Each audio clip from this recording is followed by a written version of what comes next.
Now, pipeline politics has been a big part of the campaign for the last few days, thanks, of course, to NDP leader Adrian Dix, who joins us now from Richmond, BC. And Adrian, thanks so much for being here. Right now, the Kinder Morgan pipeline takes oil from Alberta to a terminal in the Port of Vancouver and fills up about 6 tankers a month. Kinder Morgan wants to expand that pipeline, and that could mean up to 40 tankers a month moving through the port. You've said that kind of expansion is too much, but where do you draw the line? If 40 is too many, how about 30? How about 20? Look, right now, the current Kinder Morgan pipeline, there is one, as you know, is principally not for tanker export. They've increased a little bit the tanker usage because they've been testing the market, I think, a little bit over the last little bit. But really, what we're saying clearly, and this is the message I'm sending, is that I don't think we want Metro Vancouver to be a major oil tanker export port. I've just said that. I've made it clear about that. Obviously, Kinder Morgan has not applied yet. That makes it different from Enbridge Northern Gateway, where we're well into a process. I've made my position clear on Enbridge Northern Gateway, and I was this week saying that my vision for the future of the port of Metro Vancouver was not that it become an oil tanker export port, and that's a position that many people agree with, and of course some people disagree with.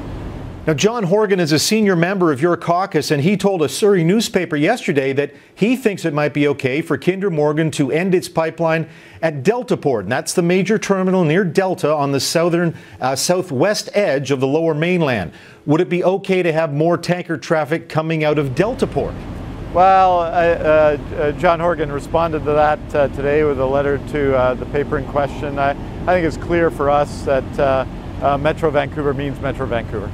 Okay, well, is there any way then that oil from Alberta can make its way to any port in British Columbia? And even if this pipeline went south to Washington State, you'd still see tanker traffic transiting waters south of Vancouver Island. Well, remember, we've had a policy in Canada of a moratorium on oil tankers on the North Coast for decades. I mean, the form of that has changed over time, but it was put in place by Liberal and Conservative governments over time. That was the view of the national interest because, especially coming out of Douglas Channel, those are some of the most difficult waters in Canada. So we've expressed our view on the Enbridge Northern Gateway application. We haven't got one from Kinder Morgan, but we've said what we think about the Port of Metro Vancouver. These are decisions that people of BC get to make.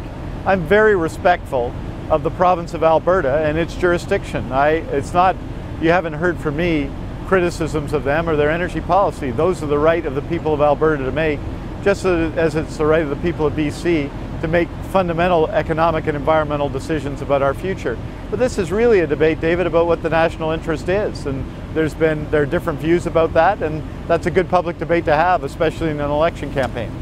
But if we're going to have that debate, we should be clear that there is no tanker ban per se. There is a voluntary exclusion zone along the coast, but that only applies to tanker traffic traveling between Alaska and Washington State. It does not apply to tankers traveling to and from BC ports. And as I mentioned, certainly one of the other options for shippers is to take oil to a port in Washington State, and you'd still have tanker traffic in and around the waters of BC. Well, look, David, this is not the case. There's two issues. There's been a moratorium back to the 1970s. There has been. I know some people like to argue there hasn't, but there haven't been oil tankers in Douglas Channel, period, right? So let's be clear, there's been a moratorium. In 1988 as well, the Mulroney government brought in an exclusion zone that dealt with the oil tanker traffic up and down from Alaska as well. So these policies have been in place for a long time, and effectively on the ground they exist. So people can have a debate on the head of a pin, but we've had a moratorium for a long time on the North Coast, and people on the North Coast strongly support that.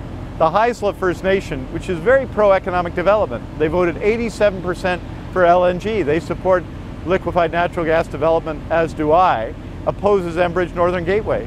So what that tells you is that people strongly support economic development in the North. They don't think that the Enbridge Northern Gateway proposal is in their environmental or economic interests. And that is the fair public debate.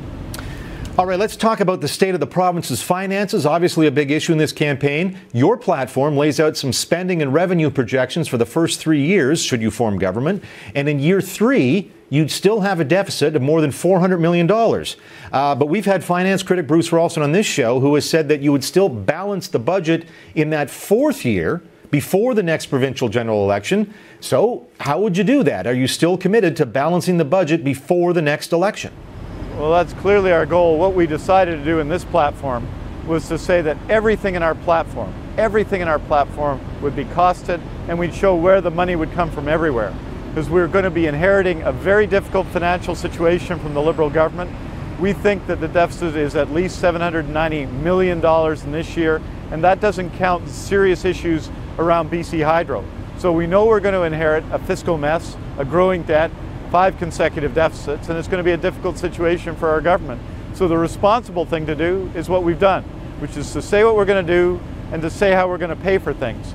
And so we've set out responsible increases, yes, some increases in taxes, but also the cancellation of some Liberal spending that we don't think is a priority in order to pay for our initiatives. And I think that's the responsible approach in these times. We had an election campaign in 2009 where the Liberals ran against the HST, said they wouldn't do it, and then brought it in. I think people are tired of that kind of politics. In terms of the deficit and debt, we have to be responsible, and we have to be competitive on taxation, and our plan presents that vision. And finally, I did want to ask you about your relationship with the business community. You spent a lot of time before the election talking to business leaders in BC, letting them know that an NDP government will not be bad for business. But then you've announced hikes in corporate taxes. Your provincial secretary sent out that fundraising letter to corporate BC. And of course, we heard some businesses complain that felt like a shakedown letter. And then you shut down the Kinder Morgan project before Kinder Morgan had even formally applied.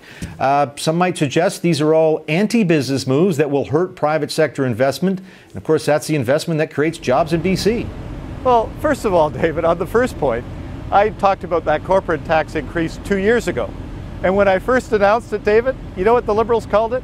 They called it 18th century socialism. And what are they saying now? They increase corporate taxes. So I'm bringing them together. I'm bringing the province together on some of these key issues. But I talked about that 2 years ago. And in the hundreds of meetings I've had with business leaders, I talked about it as well. When business leaders talk to me, they say the key issue we're facing in BC is a skills shortage. It's at the center of our platform. When I address the forest industry, they say we need to ensure that we invest on the land and make decisions on land use based on science. And that's what our platform does, directly at that industry. The film and television industry, which the Liberals have neglected, where we're losing jobs. I put forward a plan of tax credits that will allow our industry to compete successfully. The hundreds of meetings I've had with business people are reflected in our approach. And yes, they're even reflected in the fact that the NDP has received very significant support, financial support from the business community as well. Most of our support, as you know, David, comes from individuals, some comes from business, some comes from labor. In the Liberals' case, it's mostly business. BC NDP leader Adrian Dix, good luck on the campaign trail and thank you for your time today. Hey, it's great to be at the Battleground. Look forward to it again, David. You got to come out for the election. I will see what I can do. Thanks again. Okay, take care. All right.